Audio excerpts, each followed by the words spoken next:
마리아는 예수님께서 계신 곳으로 갔습니다. 마리아는 예수님을 보자 그의 발 아래 엎드려 이렇게 말했습니다. 주님! 주님께서 여기 계셨더라면 저희 오빠가 죽지 않았을 것입니다. 예수님께서 마리아와 마리아의 뒤를 따라온 유대인들이 우는 것을 보셨습니다. 예수님의 마음은 격한 감정이 들면서 몹시 아프셨습니다. 예수님께서 말씀하셨습니다. 나사로를 어디에 두었느냐? 그들이 대답했습니다. 와서 보십시오, 주님. 그러자 예수님께서 눈물을 흘리셨습니다. 샬롬, 오늘 함께 아자함 예배를 드리시는 모든 예배자분들을 주님의 이름으로 환영합니다.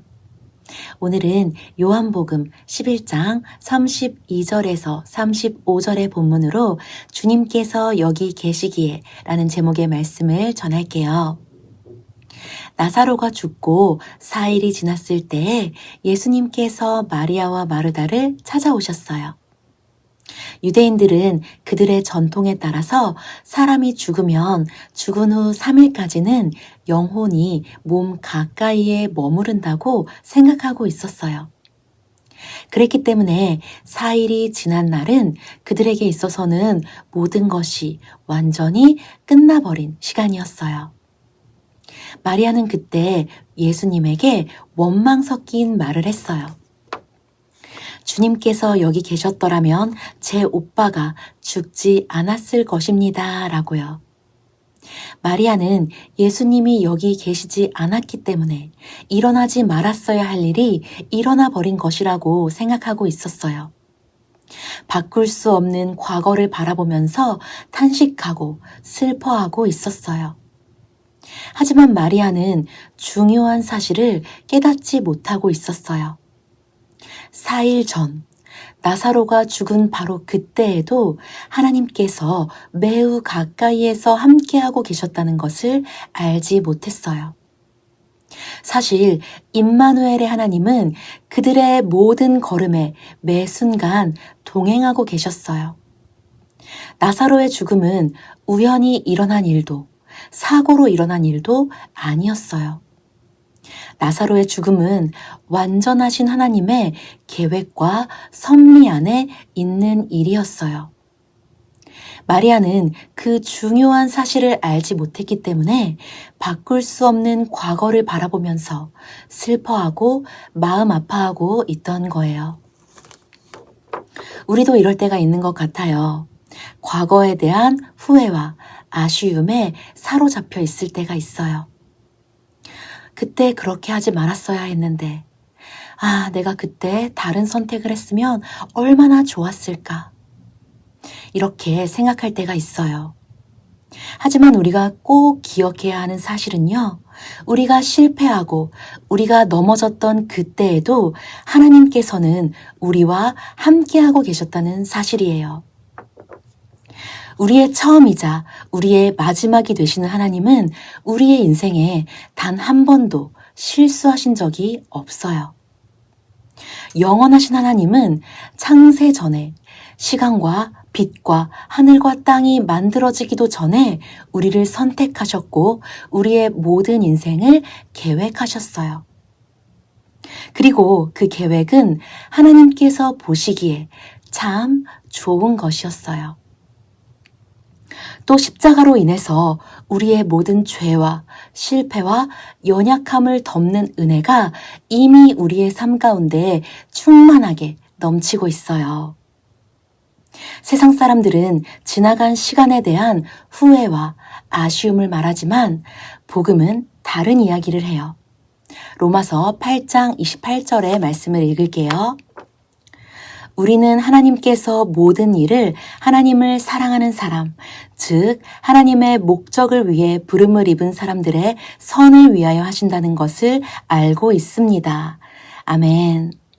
우리는 오늘 세상의 소리가 아니라 나의 생각의 소리가 아니라 하나님의 말씀에 귀를 기울여야 해요. 우리를 부르셔서 구원을 시작하신 그분께서 우리의 부르심을 이루시고 마침내 구원을 완성하실 거예요.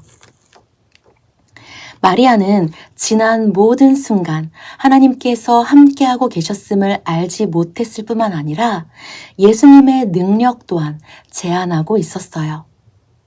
전능하신 예수님이 바로 눈앞에 계시는데도 나사로가 다시 살아나는 기적은 일어나지 않을 것이라고 단정지어 생각하고 있던 거예요. 물이 포도주로 바뀌는 기적, 병든 사람이 치유되는 기적, 보리떡 5개와 물고기 2마리로 수천 명이 배부르게 먹는 기적은 일어나도 이미 죽은 사람이 다시 살아나는 기적은 일어나지 않을 것이라고 생각했던 거예요. 하지만 성경이 말하는 하나님은 어떤 분인가요? 성경이 말하는 하나님은 세상을 창조하시고 온 우주를 다스리시며 생명을 주관하시는 분이에요. 우리가 원하는 모든 기적이 일어나는 것은 아니지만 하나님께서 이루시기로 작정하신 일은 그것이 무엇이든 반드시 일어나요. 만약 하나님께서 원하시기만 한다면 오늘 당장 산이 뽑혀서 바다에 던져지는 기적도 일어날 수 있는 거예요. 그 전능하신 주님이 오늘도 여전히 우리의 삶 가운데 일하고 계세요. 너희는 나를 누구라고 하느냐? 라고 물으시는 주님의 질문 앞에서 주님이 기뻐하시는 그런 고백을 드리시기를 축복해요. 고통 가운데서 우리가 기억해야 하는 또 한 가지는 우리가 아파할 그때에 하나님께서도 함께 아파하신다는 것이에요. 사랑하는 사람의 죽음 앞에서 고통스러워하는 사람들을 보시면서 예수님은 함께 눈물을 흘리셨어요. 나사로의 죽음은 하나님의 전능하심과 하나님의 위대하심을 나타내기 위한 일이었고 하나님의 선하시고 완전하신 계획 안에 정확하게 들어있는 일이었어요. 예수님은 나사로가 죽기도 전에 이미 나사로를 다시 살리실 계획을 세우고 계셨어요. 하지만 그럼에도 예수님은 우는 자들과 함께 우셨어요. 예수님은 믿음이 약하다며 마리아를 책망하시지 않았어요. 마리아의 아픔을 가볍게 여기시지도 않았어요. 예수님은 사랑하는 마리아의 아픔에 공감하시면서 그를 불쌍히 여기셨어요. 이와 같이 우리가 하나님의 크고 완전하신 계획을 깨닫지 못함으로 인생의 크고 작은 문제 앞에서 아파할 때 하나님은 우리의 연약한 믿음과 무지를 책망하시지 않아요. 모든 것이 어차피 하나님의 뜻과 하나님의 계획 안에 있는 거라며 우리의 아픔을 가볍게 여기시지도 않아요. 하나님은 우리의 연약함을 이해하실 뿐만 아니라 동정하시는 분이에요. 하나님은 우리와 함께 눈물을 흘리실 뿐만 아니라 더 이상 걷지 못하고 쓰러져 있는 우리를 일으켜서 업고 걸어가시는 분이에요. 그 하나님의 완전한 사랑과 변하지 않는 약속을 나타내고 있는 것이 바로 십자가예요. 십자가에서 구원을 완성하신 임마누엘 하나님이 오늘도 우리와 함께하고 계세요. 지금 혹시 고통 가운데 있는 사람이 있다면 주님께서 여기 계시기 때문에 위로와 힘을 얻을 수 있기를 간절히 소망해요. 또 주님께서 여기 계시기 때문에 이웃의 아픔에 함께하며 그들을 따뜻하게 안아줄 수 있는 우리가 되기를 축복합니다.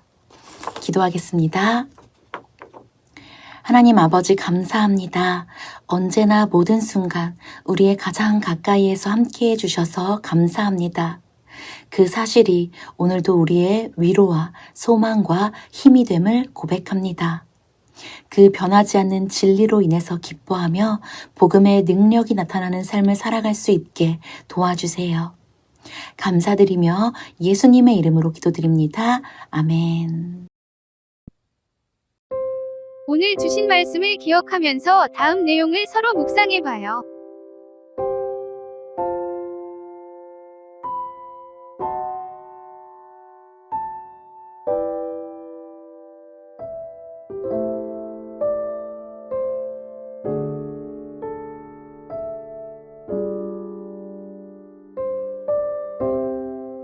이제 주님께서 주신 기도로 예배를 마치겠습니다. 정성껏 마음 모아 기도합시다.